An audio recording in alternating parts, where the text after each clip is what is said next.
Lions versus Rams in 47 freaking days. Ooh. Football is in the air, man. Like I already told you guys, my birthday's on the 7th. I get Hendon Hooker season on the 8th. Whew. Let's go. Let's go. Hooker. I can't wait. I see the shirt, JB. Hey, show them the shirt one more time before we get into this Detroit Lions let talk. Hook cook. Let Hook cook. Let Hook cook. Hey, but did you guys hear these rumors? Brandon Aiyuk to the Detroit Lions. Yeah. Brother, do you have any of the details on that? No, just that the rumors. Sorry, let me. I'll write in the notes. That the Lions had the interest. I don't think it'll happen though. But no, so yeah, you've been seeing Brandon Aiyuk rumors to the Lions, along with other teams, by the way. And I believe Woodward Sports put out a potential trade package that it would take to get a Brandon Aiyuk. And one of the things was a future first, which to me, that's a conversation ender right there. Mm-hmm. And don't get me wrong. It's the beauty of professional football, especially in the salary cap era. In a vacuum, would I love Brandon Aiyuk on this team? Yes, he's a great player. He's a 1,000-yard receiver. The San Francisco 49ers don't go as far as they do last year without a Brandon Aiyuk. You think of Brandon Aiyuk and Amon-Ra St. Brown and Laporta in the same offense, and you're drooling. I understand that. However, the 49ers aren't willing to give him what he wants money-wise. Yeah. Yeah, go ahead. No, I was going to say Bucky Brooks of NFL.com, he shared 5 teams as a potential landing spot with Detroit as one of them, the Lions, Commanders, Patriots, Steelers, and Giants. Yeah. And that's the question, is just how realistic is it to make this trade? And that's where the conversation for me, it's always going to revolve for this Detroit Lions team during this time. Does it help them win a Super Bowl? If that's the answer, if it's a yes, then I do believe it's something that you have to think about. You gotta. It's a little bit more than just saying, you know what, it doesn't fit our long-term window for what we want to do in the future.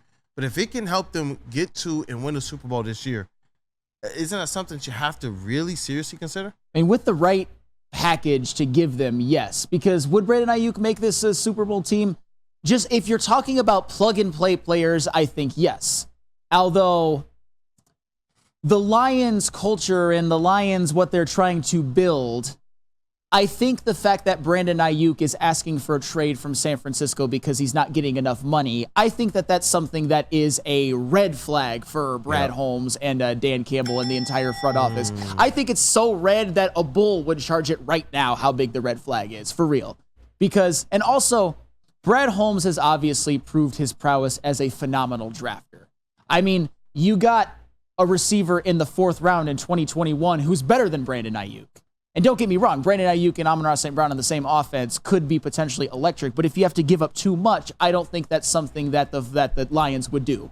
Nah, I'm in total agreement. A 1st-round pick is way too steep for somebody that may be a number 1 receiver, but is really categorized as like a number 2, number 3 guy. So if I'm going to spend that type of capital to go after a player, I'd much rather it be an impact player, and I'd much rather it be on defense than offense. Because essentially with a deal like that, you would be giving up on J-Mo, who, you know, by all accounts, you drafted him in the 1st round. You drafted him to be that 1 or 2 guy.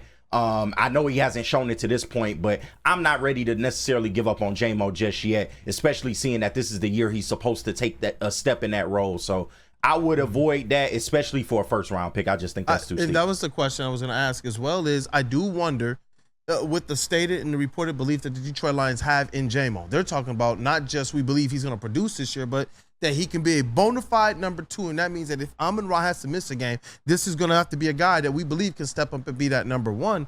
I wonder how much this speaks to their belief in J-Mo that much more. And if J-Mo wasn't someone that they did believe in, is this a deal that becomes something the Lions almost have to do? Well, I actually found the package that was said, at least on what we put out on our X page. And this is completely unrealistic. Yes, and it was Lions get Brandon Aiyuk, and the 49ers get a 2025 first and a 2025 first and 2nd, which is basically that's depleting your draft next season. And oh, by the way, just another quick caveat to it before I turn it over to Matt Broder. It's not just that's a lot to give up.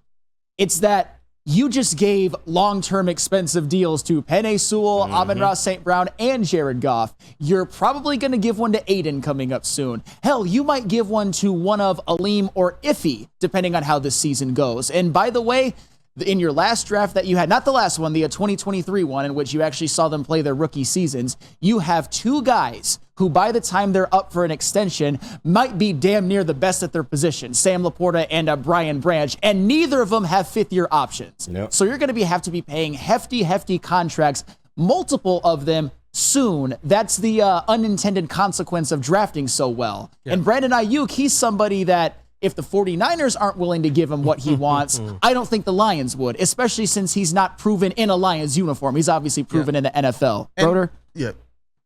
I was just going to say really quickly that I think the other component here is just the fact that the Detroit Lions are already supposed to be a Super Bowl contender as is right now. They can get there right now. And I do believe they have enough to win it right now. Yep. You can put them over the edge, but I'll be quick. There's a 0% chance this trade happens of any variety. Why would the 49ers trade him to the Lions? And help. Yeah. He's more valuable not playing on their roster than giving him to the team they expect to see in the NFC Championship at the end of the season.